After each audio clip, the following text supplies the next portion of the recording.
Welcome to the Customer Service for Agritourism Operations Workshop, sponsored by Cornell Cooperative Extension's Agritourism Program Work Team.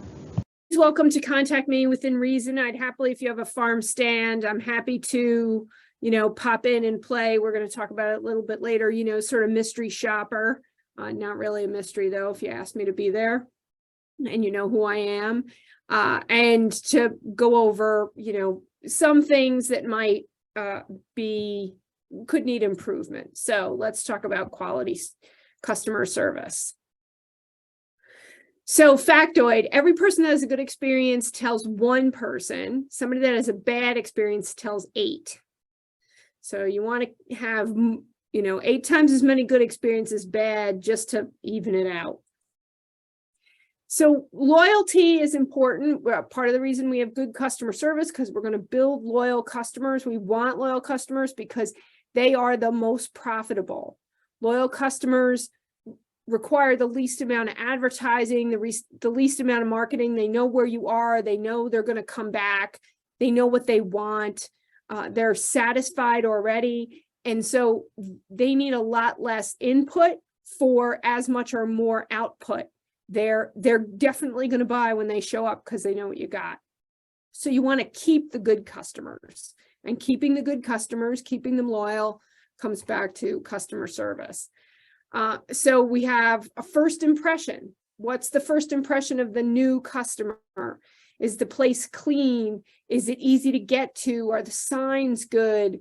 Last impression, when they got home, was the stuff quality? Was it something they'd consider buying again? And again, that gets into value. Was it a good value for their dollar? Value is very important because most in the farm stand business, you have the little bit of experience, but almost all of the products you sell, they can get someplace else.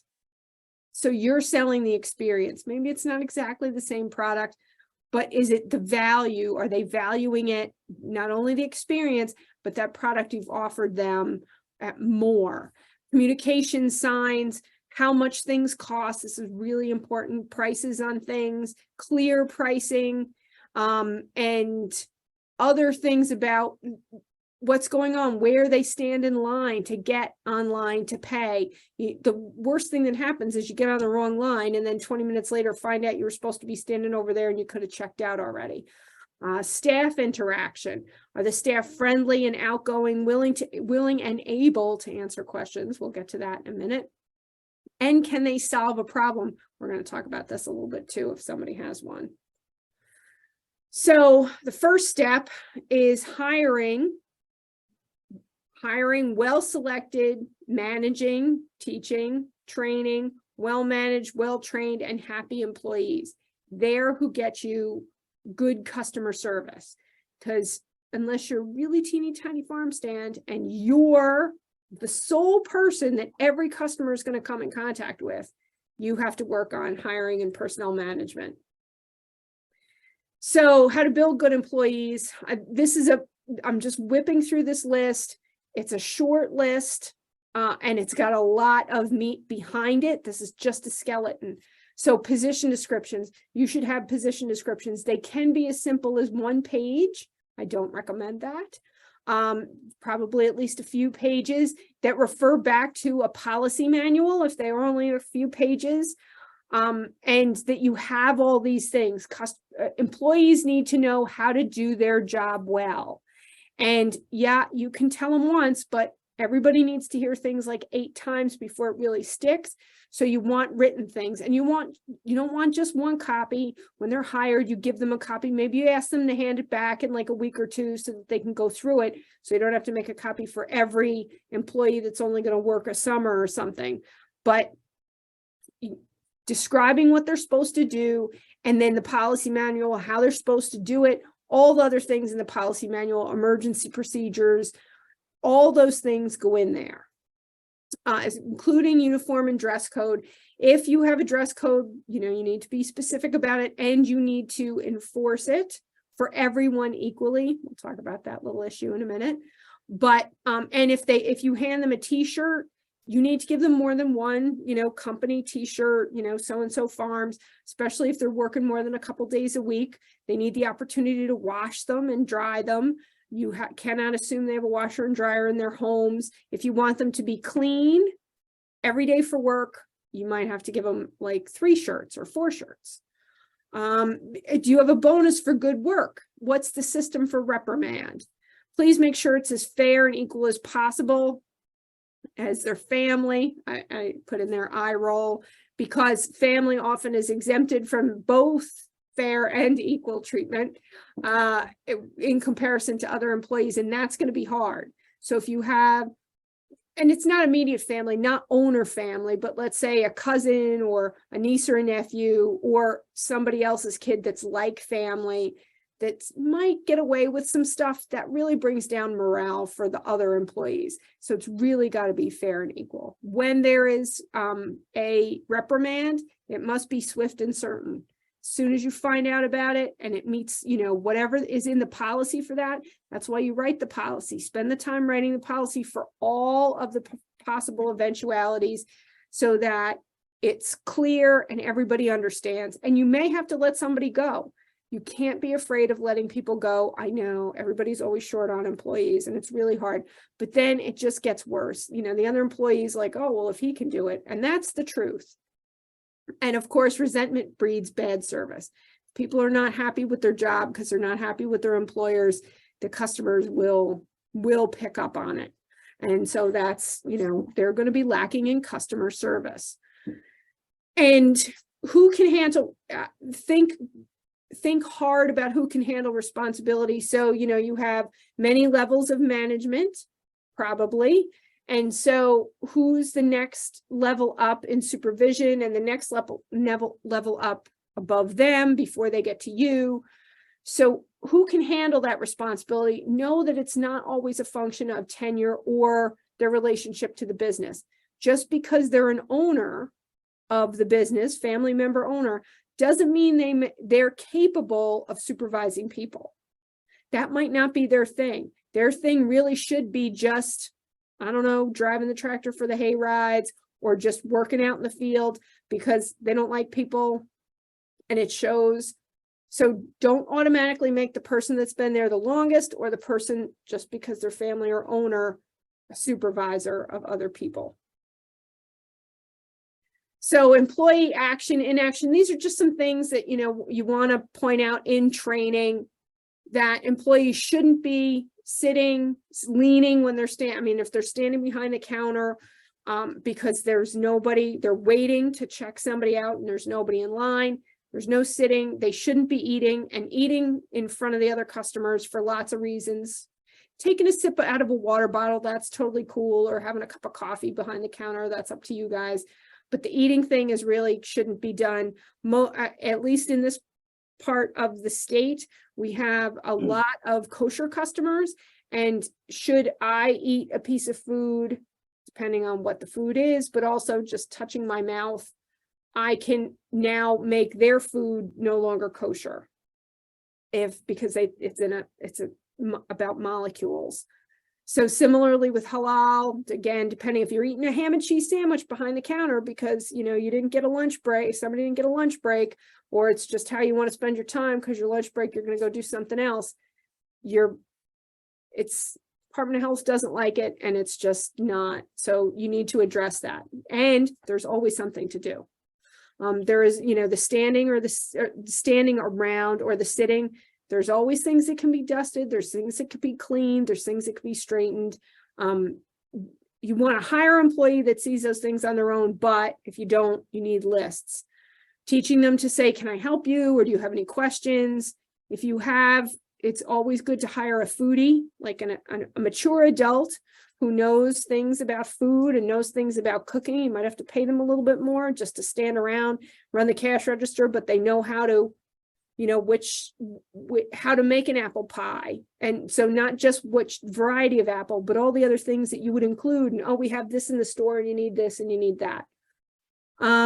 Provide the employees with basic education about the farm and about food. Good restaurants, your waiter or waitress has eaten everything on the menu. at least once. They have tastings. I recommend that have tastings of the apples, have tastings of the cider or the peanut butter, or whatever you got going on, have tastings so they are familiar and they can be your not just your checkout people, but your sales people, and that they know about the farm. They know some farm history. And then think about, I know it's a little hard, but apps or other electronic interactions, things folks can do on their phone to help them build a relationship with the farm, to make them want to be a loyal customer, to bring them in. So is the customer always right?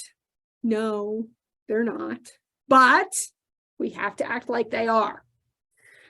So you have to have a return policy. You have to have a return policy. It should probably be, I'm going to tell you, it should be liberal. People can return whatever they want, whenever they want, for whatever reason. Just do it. Unless you really think, they're trying to return a pair of pants and you don't sell pants, you probably cut that off, but pretty much everything else, let it go, because that's really important in customer service. Do you have qualifications that you're not going to take plants, living plants back? See the dead pepper plant? Are we not going to, what are we going to refund and what are we going to return? Like you can have a new one, or you get your money back. I recommend always having a get your money back, because if they had a bad experience with the new one, why would they want a second one? Employees have to have the latitude to make the decisions to satisfy within reason. Generally, again, say yes. Most people are reasonable. You won't come across a lot of people that are really trying to, do you in. You might have a limit on how many times somebody can return something. That's reasonable. And have trainings on how to handle the situations, and make it easy in your make returns easy in your point of sale system. I've seen a lot of kids struggle with, now what do I do? Now what do I do? Just make it easy, so that, because if I'm returning something that was bad, I now don't want to wait again. I don't want to wait in line, and I don't want to wait again for some approval. So you have the customer that, throws the total, really goes berserk. Who is that person behind the counter supposed to call? And maybe they're not behind the counter. Maybe it's a hayride. Somebody absolutely refuses to follow the rules or do it, sit down. I've heard all these stories. Who do they call? And if that person needs to, if it's one person, they need to be available all the time. If it's two people, they need to be available the whole time the business is open. Can they resolve it over the phone? Is it worth losing a customer? My recommendation is that the boss now shows up in person, and that the person that has the ability to say, we don't want this customer anymore. That's a pretty high level boss. Is it worth losing the customer? Do they complain a lot? Is it fine to say, I'll never come back here? Okay, toodles. But there should be no budging on health and safety. You might want to make some customers happy. Again, are you being listened to by other customers? What kind of example are you setting? But if it's health and safety, like the person will not sit down on the hayride, and that's a big sign, you must be seated, boot them. They're done. You cannot have they're taking the cider out of it and taking a swig out of it and putting it back, boot them. Like, health and safety has to be managed. And then, try and resolve quickly before other customers see this, put their stuff down, or, figure out how to have this conversation elsewhere so it doesn't hold up the line, all those kinds of things. So things that are little, that aren't little: convenience to shopping at your place is, this is customer service, that the hours are good, the lines are short. I know that's not always possible. The parking is convenient-ish. I don't think people should be able to just pull up to the front door and pop out. Like, you're at a farm, you might have to walk a little bit, but that it's safe, it's well signed. There's somebody, if it's a big lot that's like in a field, somebody's managing it so the parking there aren't accidents. And that your location is, if you're not super easy to get to, make sure the signs are good. You have a consistent product supply and quality. They can expect a certain amount of, if you're an orchard, you better have fruit all the time. And then cleanliness and lighting. I know farms, cleanliness isn't always possible all the time, but try. Again, you're selling people food. So secret shopper, many big companies, you can hire these people, but that it doesn't even have to be a paid service.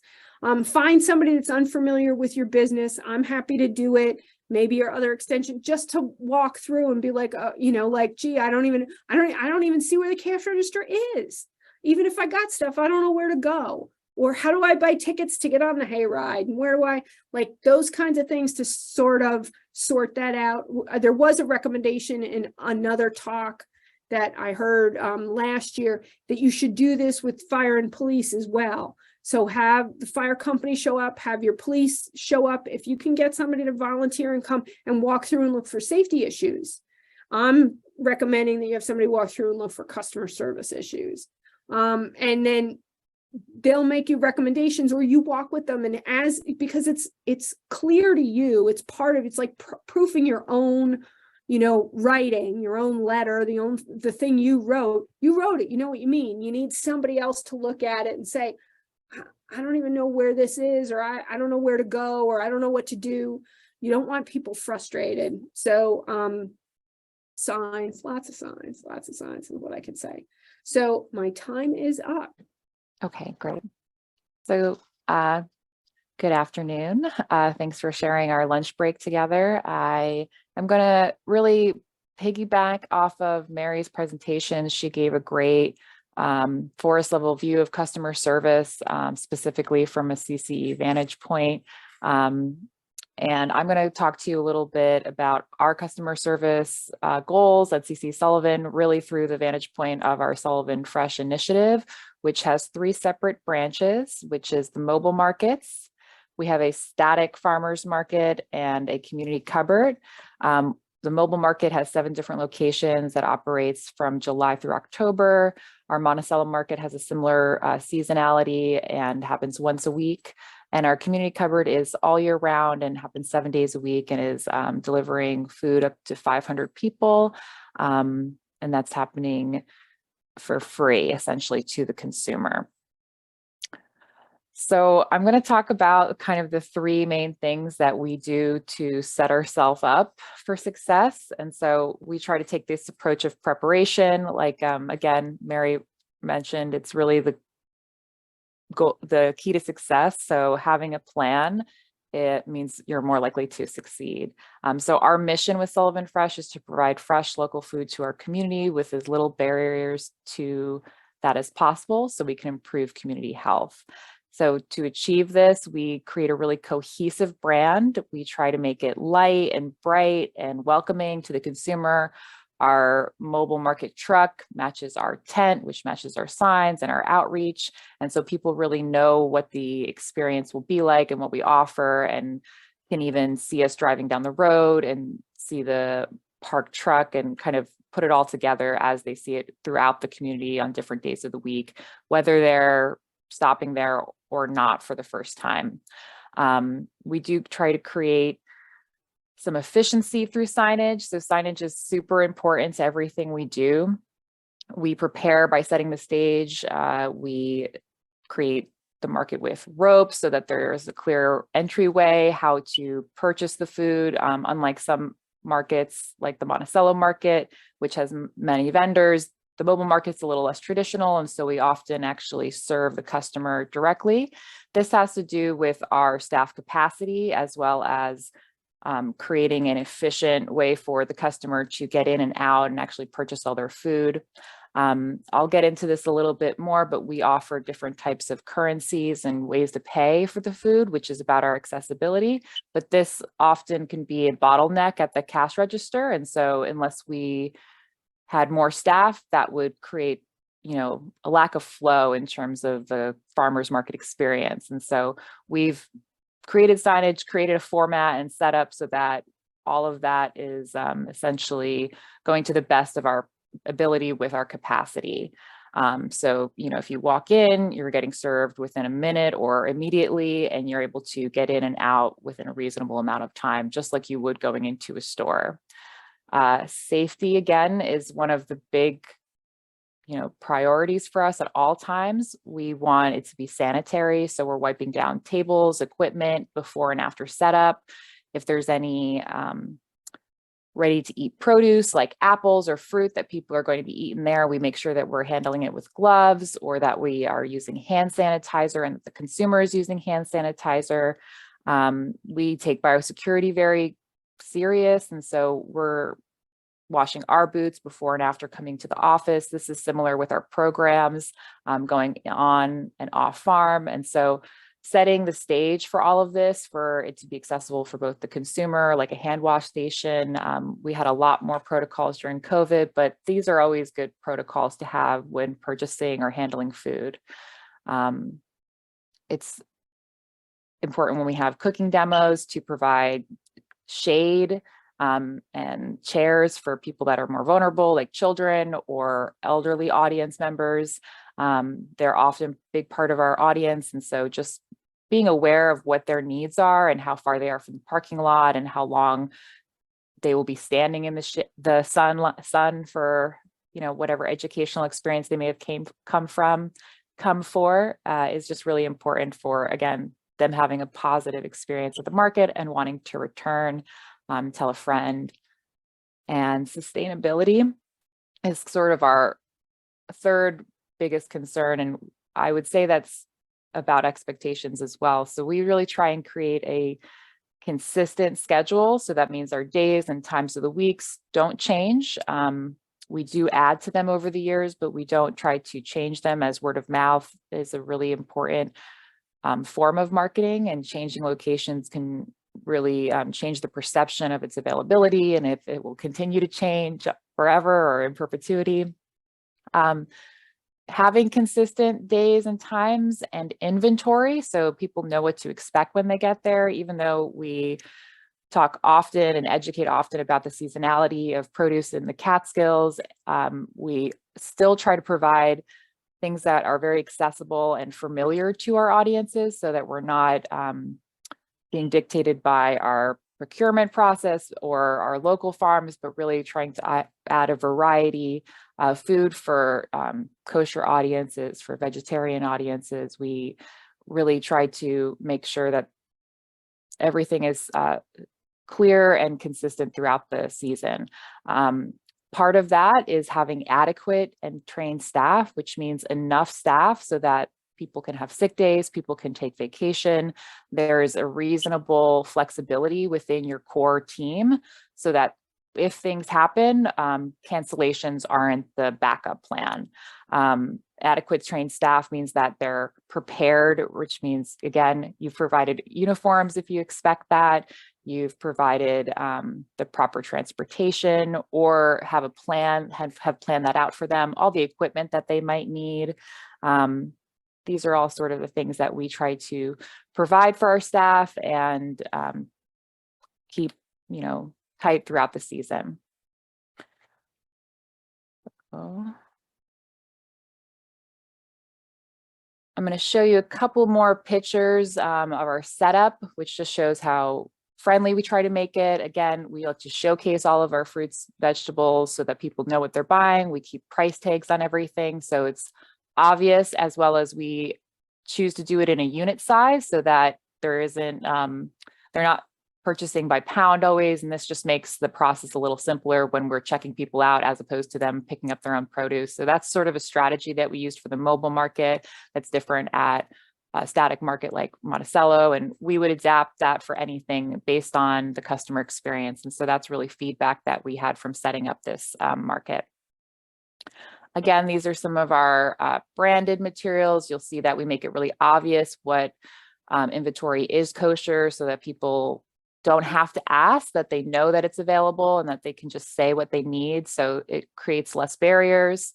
We make sure that we have uniforms and everybody looks like they're welcoming, accessible and approachable. We try to keep someone on staff that has Spanish speaking, conversational Spanish speaking ability, so that there's some translation and translation accessible at the market. accessibility is really one of our values at CC as well. And so it's part of the mission of Sullivan Fresh is to reduce these barriers. We create promotional materials in Spanish, and we make sure that those are accessible through the community. And we also focus a lot of our program time on accepting multiple ways of payment. So we accept farmers market nutrition checks, senior farmers market nutrition checks. We accept double food bucks, and see these are all ways to bolster your currencies. And then we also have a program called Sullivan RX, which we really partnered with a local hospital which evolved into what we now call Sullivan Fresh Bucks, to use prescription money from this grant through Garnet Health, which is the GusNIP grant. And this gives an incentive to purchase more produce. So it's just for fresh produce, fruits, vegetables, and it really encourages people. So they're coming out to the farmer's market, they're taking an inconvenient step, but they're really bolstering their purchasing power, sometimes up to $20, sometimes more. It depends on how often they purchase and how often they come to educational experiences. We have a whole program around it, and it's really to build capacity, to build interest, to build the desire to eat more fruits and vegetables. And so this has been really, it's been really effective in our county. We started some of this work in 2017. Back then, our county's redemption rates were a little under 20%.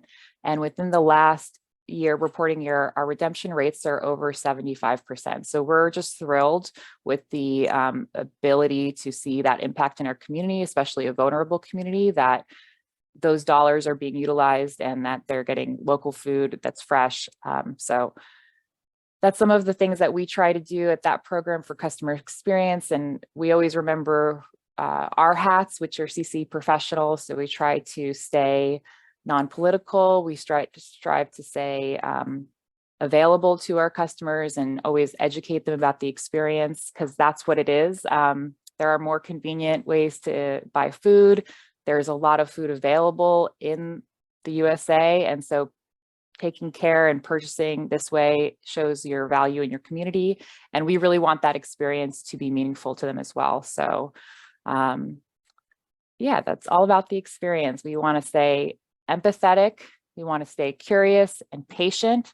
And we want to try to create an understanding between us and our customers or our constituents. And that's really what's important, I think, in customer service when it comes down to it. So that's all for me, and I hope that hopefully that was helpful, gives you kind of a perspective of the farmers market world and the farm stand world, and what the customer expects. Okay. Good afternoon, everyone. I am Melissa Monty-Provost from Country Dreams Farm, and so far I've learned a lot from the other two presenters, and I appreciate that. So I'm going to talk a little bit more about customer service. When we have customers, so Country Dreams Farm is a real operating farm. We raise Belgian draft horses, pygmy goats, fainting goats. We have chickens, a couple potbelly pigs, some sheep, and cattle. And so we are a real operating farm. And so you're not going to come here to have paved walkways and that kind of stuff. We also do a corn maze, pumpkin picking, haunted corn maze, just a variety of activities. And certainly that opens us up to customer complaints occasionally. And we attempt to handle those complaints immediately. If there's a problem, generally it's very close friends and mostly family that is working here. And if they can't figure out how to deal with a situation, they always give me a call or a text message on my phone. I'm never far away. And that gives me a little bit of time to think about how I'm going to handle what the problem is. Because once a customer has made the complaint to someone, they will generally, if I'm not right there, my daughter or someone will generally get a hold of me. Gives me a little bit of time to think about the situation. Again, with an eye roll, the customer is always right. When you leave here, we want you to be satisfied with whatever the complaint was. We want you happy. Couple instances, one night in a flashlight corn maze, couple women had been pummeled by some corn. And of course, it's near impossible to find who the perpetrators of that problem were. But the customers came in. They clearly had marks where they had been hit by flying corn. And, no one wants anything turned into their insurance company, and we want them to leave happy. So I said, what would make you happy at this point? And they didn't know, they didn't have an answer for me. And I said, well, how about I give you your money back for what you spent to do the corn maze. And certainly if you want to come back to do the corn maze again, you're welcome to do it on a different night. And both women were incredibly grateful for that. No complaints, no bad reviews, because when I saw the first slide, where, a happy customer will tell one person, a disgruntled person will tell 8. And of course, if you go on social media, I think 8 is an understatement. I think it's more like 80 or 800. Who knows where that goes? And we had another incident where we were very short-staffed. A friend of ours, volunteered to man that spot, and was not clearly wasn't quite sure of the rules. And we said, like for teenagers, like they can have a trip through the corn maze. When they come out, they're done though. They don't keep running in and out of the corn maze, and everything seemed to be okay, and had no idea that there was a problem until like the next day. I started getting all these screenshots of this woman who ranted this long rant about everything was fun at Country Dreams Farm until it wasn't, and went into great detail about how much she was upset by the incident. And as I'm reading this, I feel her pain. I was very upset, as were the rest of the team here. We were very concerned about how this woman had been treated. Unfortunately, it took me about 3 days to figure out who it was, because everyone was afraid and they were blocking out her name, so I couldn't get a hold of her. Finally, someone sent it to me without her name blackened out. And I was able to make a phone call. Well, actually, I started out with searching her on Facebook, because that's where she made the complaint. And finally got a hold of her and profusely apologized. This wasn't even the eye roll apology. This was a sincere apology, and invited her back. And I'm hopeful that she, at some point, she did go back to that post that she made and said, that we had rectified it, that we had spoken to her, and it was a complete and utter misunderstanding. And I think sometimes when you have employees or people who are working for you, they don't use the same level of common sense that a small family-owned business would use. And unfortunately, this person took that level of authority all the way. And these were young children who had gotten separated from their family, and they came out. And when the woman saw them attempt to go back in, she refused to let them go back in. And their grandparents were, and to make matters worse, their mother had come out to nurse a child, and their grandparents were still in the corn maze. And so these kids were kind of in limbo. And apparently I wasn't right close and privy to the whole situation. And it was handled in a disastrous way.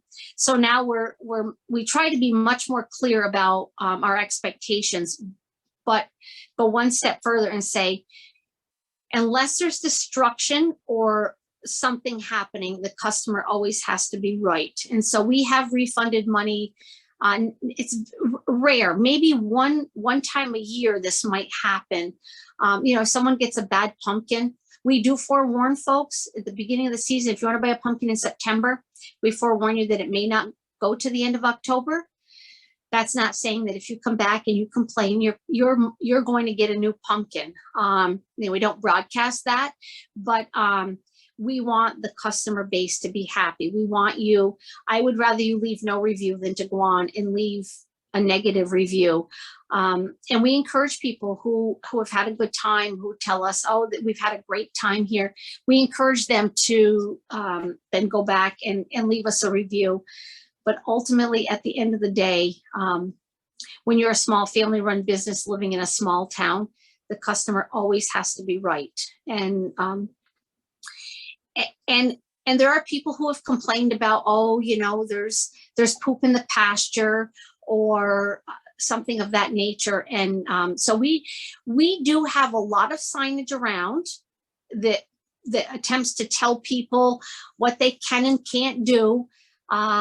But the reality is that few people pay much attention to the signage.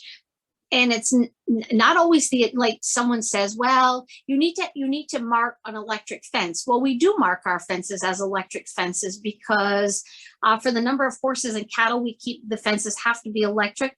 But young children don't read, so they don't even realize.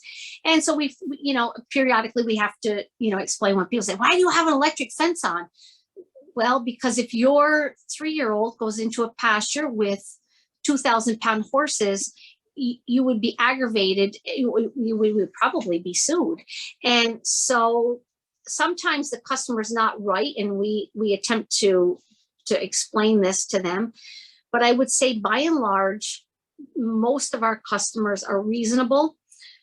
But for the few unreasonable ones, I have learned after 30 years of being in business, we make the customer right. Even if I am eye rolling behind the scenes, we want them to leave here with a good impression. And when Ashley spoke about accessibility, so we like to say we close at 5. I live here, so there are nights at 7 o'clock at night. I'm out allowing people to go through a corn maze or pick a pumpkin. And sometimes I take a little backlash from that. Why would you do that? Because I want a happy customer. I want a customer that goes away and says, you know what? They closed at 5 and I pulled in and I was in a situation like maybe I only get my custody of my children periodically. Maybe I work strange hours and I just can't do it. I try to be as accessible to those customers, and I believe that they appreciate that, and they're going to tell friends and family that, oh my gosh, we got there early before they opened, or we got there after they were closed and they were visibly closed and someone came out and waited on me. So I do take customer service very important, and I want you to leave here feeling that we empathize with you for whatever your situation is. We're there to help you make the best of your situation and the farm.